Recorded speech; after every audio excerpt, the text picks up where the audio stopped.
Muy buenas noches, hermanos. Dios les bendiga. Vamos a abrir nuestras Biblias en el Evangelio de Marcos, capítulo 6, versículo 1 hasta el versículo 4. Vamos a ver hoy, si Dios lo permite, el versículo 3 y 4.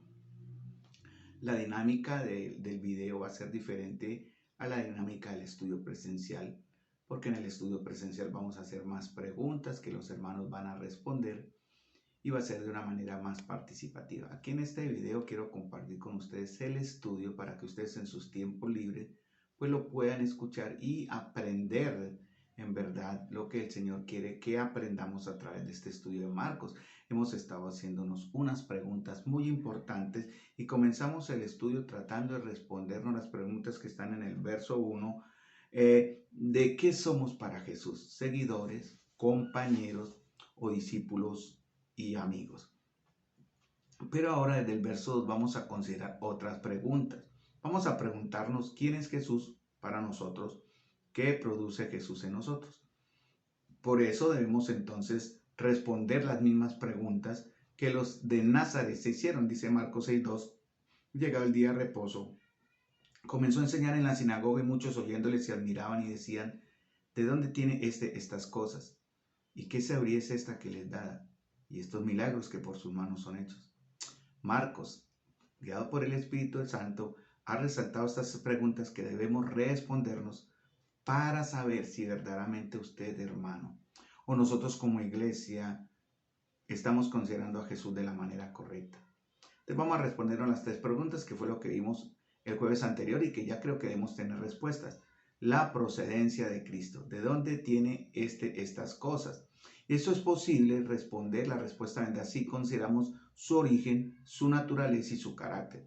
Entonces la respuesta a la primera pregunta, ¿de dónde tiene estas cosas? Es del Padre, ¿cierto? Vamos de pronto a considerar en algún momento su origen humilde. Vamos a considerar el rechazo social de sus vecinos, que ellos despectivamente le dijeron, ¿no es este el carpintero hijo de María? Porque era un insulto, socialmente era un insulto no mencionar el nombre del Padre cuando se referían a una persona. Y lo hacían porque ellos sabían que Jesús no era hijo legítimo de María y de José, sino fruto, según ellos, de una relación de pecado entre María y otro hombre antes de casarse. Entonces, los prejuicios en nuestro corazón que formamos contra nuestro hermano, nuestro prójimo, también van a impedir que el Espíritu Santo pueda guiar nuestros corazones y nuestras mentes a descubrir la verdadera naturaleza de Cristo. Jesús nunca ocultó el origen de sus obras. Él dice en Juan 5:20, porque el Padre ama al Hijo y le muestra todas las cosas que Él hace. Mayores obras que ésta les mostrará, de modo que vosotros maravilléis. También dijo en Juan 5:36, yo tengo mayor testimonio Juan 5:33, yo tengo mayor testimonio que el de Juan, porque las obras que el Padre me dio para que cumpliese, las mismas obras que yo hago, dan testimonio de mí que el Padre me ha enviado. Juan 10:38 dice, más si las hago, aunque no me creáis a mí, creed a las obras, para que conozcáis y creáis que el Padre está en mí y yo en el Padre. Al final del estudio, en Marcos 8:27 al 29, Jesús nos va a hacer las mismas preguntas, que ya debemos tener una respuesta en nuestros corazones concreta y clara. Él nos dice, ¿quién dicen los hombres que soy? Y finalmente va a decir, ¿y vosotros quién decís que yo soy? ¿Quién es Jesús para nosotros? Si consideramos entonces primero la procedencia de Cristo, pero también la sabiduría o la naturaleza de la sabiduría que les da. La respuesta que vimos viendo o guiándonos por Santiago capítulo 3, versículo 13 al 18 es una sabiduría que viene de lo alto, ¿cierto? Santiago 3, 13 al 18 dice, ¿quién es sabio y entendido entre vosotros? Muestre por la buena conducta sus obras en sabia mansedumbre, ¿cierto? Vamos a leer más adelante Santiago 3, 13 al 18 en nuestras casas para tener idea del contexto. ¿Quién le ha dado esta sabiduría a Jesús? Esto diríamos de los maestros modernos que dicen tener la doctrina correcta, que dicen que su sabiduría viene de lo alto.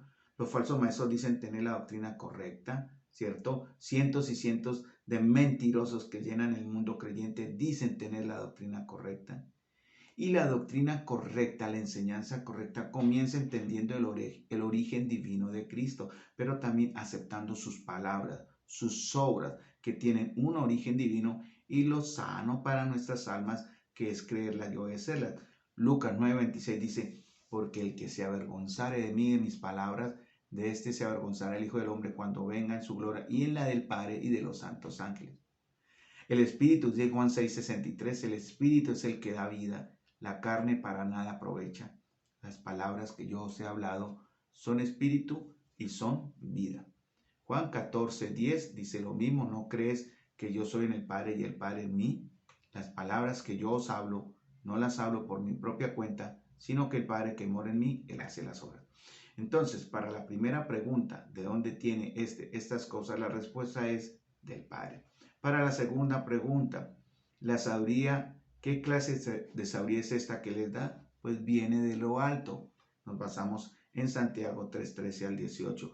Una sabiduría que es pacífica, amable, benigna, llena de misericordia y buenos frutos, sin incertidumbre ni hipocresía. Y es la sabiduría que nosotros como hijos de Dios debemos mostrar también y como iglesia, no solamente palabras basadas en la Escritura que edifiquen la vida de nuestros hermanos, sino también hacer, ¿verdad? Como buenos seguidores de Cristo, no como compañeros, no simplemente como seguidores, sino como verdaderamente amigos y discípulos, hacer la obra que el Señor Jesús nos ha mandado hacer, que es ir y predicar el Evangelio, edificándonos como iglesia, obedeciendo sus mandamientos, creciendo en la fe. La tercera pregunta que vimos el jueves anterior es el resultado de la obra de Jesús. Estos milagros que por sus manos son hechos, fue la pregunta que ellos se hicieron en el capítulo 6, versículo 2. La respuesta es, y estos milagros que por sus manos son hechos, es ver el resultado de la obra de Jesús, arrepentimiento y vida nueva. Trataremos de entender que sus milagros no eran algo que había venido por medio de su familia, o por estudios o condición social. Entonces, otra opción, en vista del carácter de sus milagros y su enseñanza, sería que Dios mismo estuviera actuando por medio de él. Sería como el subsiguiente resultado de preguntarnos si estos milagros que por sus manos son hechos, ¿de dónde vienen? Pero debido a nuestra condición espiritual, hermanos, muchos en su incredulidad y en su falta de fe, en lugar de creer en el Señor, de que sus obras y sus milagros tienen un origen divino, dicen o terminan por caer en el pecado de atribuir sus obras al poder del diablo, como dice en Marcos capítulo 3, versículo 22. Las respuestas a sus preguntas fueron muy limitadas. ¿Quién es este? ¿No es este el hijo del carpintero? Ellos mismos lo habían visto crecer en Nazaret, como tal vez no fue el que hizo la mesa en nuestra casa, no fue el que arregló la puerta o el dintel de nuestras puertas, ¿verdad? Recuerden cuando lo atendíamos en nuestra casa como el carpintero del pueblo. Conocemos a sus hermanos y hermanas, su madre vive aquí en Nazaret, pero si no es posible que no sea un hombre tan poderoso, no es posible, no lo podemos creer. Pero hicieron lo que era increíble. Los de Nazaret hicieron lo que era increíble. Se refugiaron en el último recurso de todas las mentes débiles y pequeñas. Le ridiculizaron. Se sintieron ofendidos por él y comenzaron a restarle importancia a todo lo que él había hecho y todo lo que había dicho. No puede ser nada porque nosotros le conocemos, dirían ellos, y estamos enterados de sus principios, conocemos a su familia y sabemos de dónde vino. No puede ser el mismo Jesús. Por tanto, Jesús les hace ver que es característico de la naturaleza humana caída no reconocer su valor, y su propio pueblo no le daba la honra que él merece y espera de nosotros, hermanos. ¿Cuál es la respuesta a estas tres preguntas entonces en nuestra vida, hermanos? ¿Qué estamos dando como respuesta a de dónde tiene estas cosas? ¿Qué clase de sabiduría es esta que les da? Y la tercera es estos milagros que por sus manos son hechos. Hoy en día, el pueblo de Dios, muchos en el pueblo de Dios solo viven de esperar o de ver milagros. Pero vemos milagros continuamente en nuestras propias vidas, en nuestra propia vida de iglesia, en las maravillas que el Señor muestra en nuestro día a día. Por eso en Marcos 6, 3 al 4 dice algo. Y se escandalizaban de él. Verso 6, Marcos 6, 3 y 4. Y se escandalizaban de él. Mas Jesús les decía, no hay profeta sin honra, sino en su propia tierra, y entre sus parientes y en su casa. Anteriormente vimos en Marcos capítulo 5, versículo 39-40, de aquellos que se burlaban de él. ¿Hay alguien aquí en la iglesia que se burla de él? De pronto usted dirá, pero burlarme. Claro, hermano, nos burlamos cuando desobedecemos, nos burlamos cuando no perdonamos, nos burlamos cuando no creemos que Él está orando entre nosotros, nos burlamos cuando preferimos creer en lo material y en lo que nuestros ojos ven antes que vivir por la fe que el Señor manda tener a su pueblo. Hay unos que se espantaban grandemente a causa de Jesús en Marcos 5:43, ¿verdad? Pero Él les mandó a mucho que nadie les dijo a aquellos que vieron el milagro de levantar una niña que estaba muerta, ¿verdad? Y se espantaron grandemente de Él. Pero ahora tenemos aquí en Marcos 6:3 los que se escandalizaban de Él. Por eso dijo el Señor, no hay profeta con honra sino en su propia tierra y entre sus parientes y en su casa. Notemos que Él hace una clara defensa que es profeta, ¿cierto? Un profeta es alguien que habla las palabras de Dios. No aquellos que hoy día están enseñando que vienen de una escuela de profetas, que se autodenominan profetas por imposición de manos o porque siguieron una serie de estudios o conceptos. No, hermanos, el término correcto para la palabra profeta es uno que habla las palabras de Dios. Si usted y yo no hablamos las palabras de Dios, no somos del Señor. Somos profetas, claro, cuando hablamos las palabras de Dios, ¿cierto? Uno que habla de parte de Dios, aunque Jesús lógicamente era mucho más que eso. Él era y Él es Dios mismo. Por eso debemos cuidarnos, hermanos, de hablar solo las palabras de Dios, tener la Escritura como nuestra única guía y pensamiento. Cualquier supuesta revelación o decir que Dios me habló debe ir respaldado por la Escritura. Hay muchos hermanos que caen como en esa tentación de decir Dios me habló, pero ¿le habló verdaderamente por la Escritura? ¿O usted creyó oír una voz y creyó sentir o tener un sentimiento que le lleva a hacer ciertas cosas y dice Dios me habló? Dios habla, claro, hermanos, por su palabra. Su palabra no se contradice, su palabra es perfecta y su palabra nos dice qué debemos hacer, qué debemos hablar, qué debemos pensar. No hay contradicción en su palabra. Entonces Jesús también advierte aquí, todo aquel que quiera ser un fiel testigo suyo va a encontrar que los peores críticos los encontrará entre los mismos suyos, ¿verdad? En el ámbito de su familia y de aquellos con los que ha crecido juntamente. Le pasó a él. Tal vez muchos de los que le oían ahí en Nazaret fueron sus amigos de juventud, amigos de niñez, y no creían en él, prefirieron escandalizarse, porque veían a este humilde carpintero ya como un maestro con palabras de sabiduría, con obras de sabiduría, ¿verdad? Y con vida en sabiduría, una vida de poder y de autoridad, hermanos, que los asombraba a ellos. Jesús conocía bien la actitud de la gente de Nazaret. Y a pesar de todo, volvió allí para llevarles el mensaje de vida. Cuánta paciencia y cuánto amor. Qué ejemplo para todos nosotros, ¿cierto? Recuerde que él había cruzado el mar 8 horas del duro camino, cruzando el mar de Galilea para llegar al otro extremo, a Gadara, donde lo rechazaron. ¿Cuántos convertidos hubo en Gadara? Uno solo, el endemoniado. Y él se devuelve y llega a Nazaret a hablarle a sus propios coterráneos, a sus vecinos y a los de su propia tierra. Pero ¿qué encontró en ellos? En verdad, primero aceptación en el verso 2, que muchos oyéndole se admiraban, pero después juicio, prejuicio y crítica de tal modo que se escandalizaban. Vamos a ver esta palabra escandalizar que está en el verso 3, al final del verso 3 de Marcos, es muy importante. La palabra escandalizar es escándalo o entrampar, de ahí viene la palabra. Entonces, de ahí viene la palabra original en el griego, viene de escándalo o tropiezo. Esa palabra es importante. La palabra escandalizar significa esencialmente tropezar o hacer caer en la trampa. Y caer en pecado, hermano. Significa poner un lazo o una piedra de tropiezo en el camino. Muchas veces nos escandalizamos con el fin de entrampar o poner tropiezo en la vida de un hermano, o ese escándalo que sentimos, y ese escándalo que sentimos, y ese tropiezo que buscamos en el hermano, nos lleva a pecar. El mismo Jesús dijo una vez, bienaventurado el que no haya tropiezo en mí. Y estos de Nazaret no estaban siendo bienaventurados porque se escandalizaban de él, o sea, le encontraron tropiezo. ¿Cuál? Un simple carpintero, ¿verdad? Un pobre, un don nadie que salió de un día para otro de Nazaret y vuelve como un maestro con gran poder y señales y prodigios, pero ellos decidieron no creer, ¿no? Prefirieron atribuir sus obras al poder del diablo.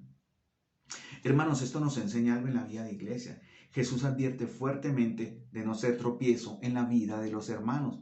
Ser tropiezo significa incitar a pecar, a la apostasía o al desagrado. Tengamos mucho cuidado. Yo fui uno, créanme, yo fui uno, hermano, que en un tiempo viví buscando tropiezos de los hermanos. Y eso fue un pecado que el Señor trató en mí, ¿cierto? Se escandalizaban de él, como lo comentan algunos comentaristas o versiones bíblicas, dicen, encontraban causa de tropiezo en él. Y esto se debía aquí a lo que dice en el verso 6 que lo asombró, la incredulidad de ellos, ¿cierto? Vamos a preguntarnos, hermanos, ¿cuáles son los tropiezos que veo en mi hermano? ¿Cuáles son los tropiezos que veo en Jesús? Los tropiezos que vemos muchas veces no son pecado.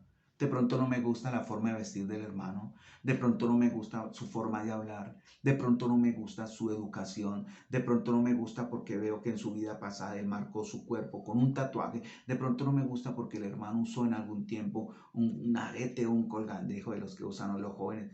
Hermanos, tenemos que ver a nuestro hermano y a nuestro prójimo como lo que es a partir del hoy, ¿verdad? Claro, démosle la oportunidad de que él va a ir cambiando y asemejando su vida a la naturaleza de Cristo. El tropiezo, hermanos, es entonces primero algo que se pone en el camino de un hombre para hacerle caer física o moralmente. Yo me acuerdo en el colegio a veces cuando salíamos de clase, pasábamos por los corredores, a veces algunos compañeros íbamos andando y estiraban la pierna y nos hacían tropezar y nos caíamos y era la risa y la broma, ¿cierto? Entonces el tropiezo es algo puesto en el camino de un hombre para hacerlo caer física o moralmente. Y también significa, segundo otro significado, lazo, trampa, cebo, para seducirle, atraerle y arruinarle. En Mateo 13:41, hermanos, refiriéndonos al segundo concepto, se dice que el Hijo del Hombre quitará todo lo que es tropiezo en su reino. En Mateo 13:41, él dice que enviará a sus ángeles para que quiten a todo aquel que hace tropiezo. Todo lo que se considere que puede hacer pecar al hombre, todo lo que le pueda hacer tropezar, todo lo que tenga poder para traerle al mal camino será quitado. La tentación perderá su poder. En Romanos capítulo 14, versículo 13, el significado de tropiezo es más adecuado y más importante, más fundamental para nosotros como iglesia. Allí se nos prohíbe, hermanos, poner tropiezo u ocasión de caer al hermano. La palabra usada para ocasión de caer es prosconma, que significa obstáculo, cortapisa, impedimento, barrera. Es la palabra que se usaría para expresar la idea de talar un árbol, ¿cierto? Y dejarlo atravesado en la carretera para bloquearla.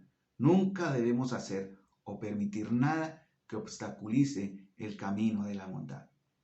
Tercero, hermanos, en Mateo 13:21, hemos visto Mateo 13:41, hemos visto Romanos 14:13. Vamos a Mateo 13:21. Se dice que el oidor superficial de la palabra es ofendido o se escandaliza. Dice Mateo 13:21 y lo leo literalmente. Pero no tienen raíz en sí, sino que es de corta duración, pues al venir la aflicción o la persecución por causa de la palabra, luego tropiezan. Entonces, hermanos, los que son de poco oír se ofenden y encuentran tropiezo por la persecución. En este caso, los de Nazaret encontraron tropiezo en Jesús por oír sus palabras. Por ejemplo, los fariseos se sentían ofendidos por las palabras de Jesús, Mateo 15:12. Jesús predijo que sus discípulos se ofenderían a causa de la palabra ofender, ofendidos, tropiezo, tienen o significan lo mismo, ¿no? Vienen de la palabra escandalisein, que está en el griego. Los falsos maestros ponen tropiezo ante los demás. Los judíos consideran la cruz como tropiezo, ¿cierto? La cruz de Cristo, un tropiezo y una ofrenda. ¿Es la cruz de Cristo para nosotros un tropiezo o una ofensa, hermanos? Porque no queremos obedecerle, porque no queremos someternos a Él, porque no queremos reconocer su señoría y obrar en nosotros. Eso es hallar tropiezo en Cristo, escandalizarnos de Él.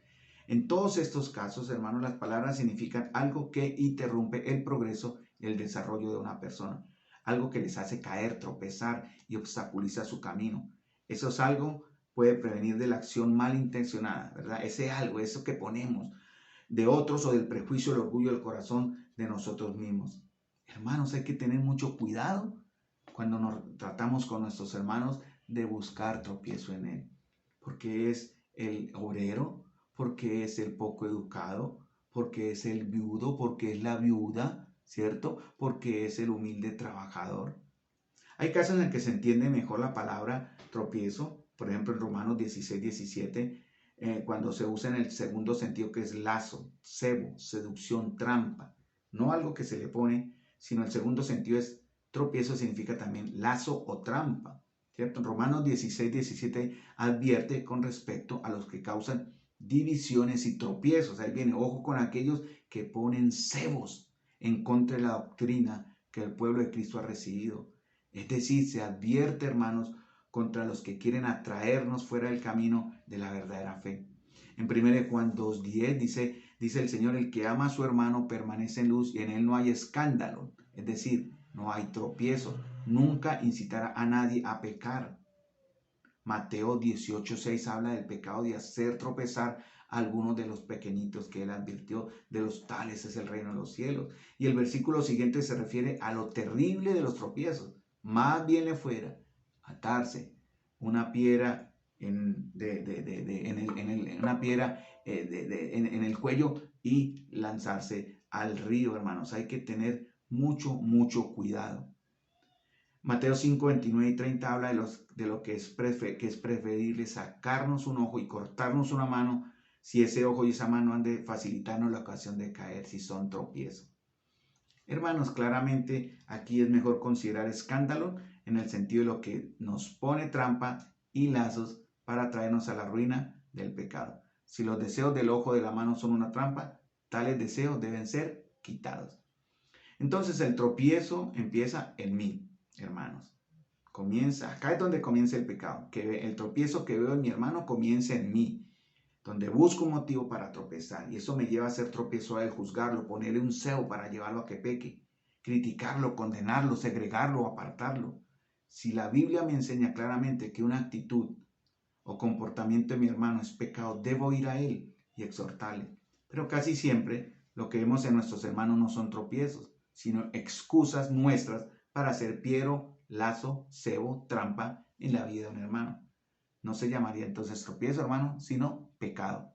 Pero no de él, sino de nosotros. Hermanos, tengamos mucho cuidado. Porque cuando vemos tropiezo en mi hermano, también vemos tropiezo en Jesús. O cuando vemos tropiezo en Jesús, vemos tropiezo en mi hermano. Tengamos mucho cuidado como iglesia. Debemos amarnos, cuidarnos, sustentarnos, protegernos, sostenernos. Protegernos del pecado, hermanos. Pero no ser tropiezo para que mi hermano caiga en pecado. O criticarlo, segregarlo, juzgarlo. Tengamos mucho cuidado con esto, hermano. Entonces vamos a dejar aquí, hermanos, pero creo que ya estamos dándonos respuesta a las 3 preguntas que nos hemos hecho, ¿no? ¿De dónde tiene estas cosas? Vienen del Padre. ¿Y esta sabiduría de dónde es? De lo alto, viene de los cielos. Y estos milagros que por sus manos son hechos son los milagros del Hijo de Dios. Vamos a dejar acá porque para el próximo jueves vamos a hablar de la siguiente parte del capítulo 6, versículo 5, 6, ¿verdad? Porque él dice, estaba asombrado de la incredulidad de ellos. Capítulo 6, versículo 6. Vamos a ver algo de lo que Jesús le asombró en la vida de los hermanos. Vamos a dejar acá, mis queridos hermanos, y seguimos el próximo jueves con nuestro estudio bíblico. Dios les bendiga, espero lo estén escuchando en sus casas y aprendiendo tanto como yo estoy siendo edificado en la palabra por medio de estos estudios. Dios les bendiga.